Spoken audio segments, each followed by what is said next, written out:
Mga panukalang batas na may layuning paunlarin ang hanap buhay. Yan ang isusulong ni Senator-elect Cynthia Villar sa kanyang termino sa Senado. Siya rin ay naghahangad ng panibagong liderato sa Senado. Para sa detalye, balita mo kami Sam Ramirez.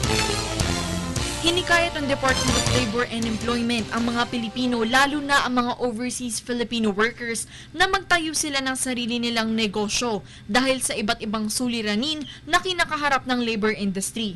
Bagay na sinuportahan naman ni Mrs. Hanep Buhay Cynthia Villar. Ito na rin ang naging advokasya ng senadora na dapat magkaroon ng hanap buhay ang mga Pilipino upang umunlad. Kaya dito nabuo ang kanyang trademark na ginamit sa mga commercials at sa pangangampanya. Ang pangalang Mrs. Hanep Buhay. Hanap buhay. Ba't nilagyan ng hanep? Because hanep is good. So, ibig sabihin, kung magkaroon ka ng magandang hanap buhay, then we will have a good life. Kasi hanap buhay yun and at the same time, good life. It results to good life. Ayon kay Cynthia Villar, noon pa man bago pa siya pumasok sa politika ay may mga programa na silang ipinapatupad o ginagawa upang hikayatin ang mga Pilipino, lalo na ang mga overseas Filipino workers bansa na magtayo ng sarili nilang negosyo.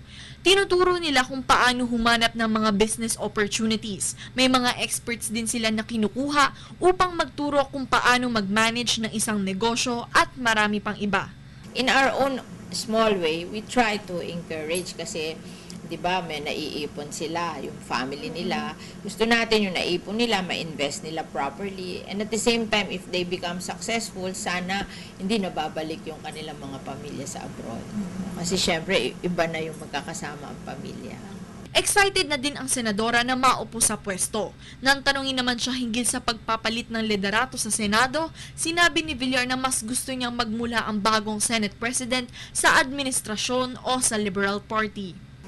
I would think na this next Senate President will come from the administration. Oo, yung magagaling sa Team Pinoy and yung kanilang mga kakampi sa existing Senate kasi majority, malaking majority.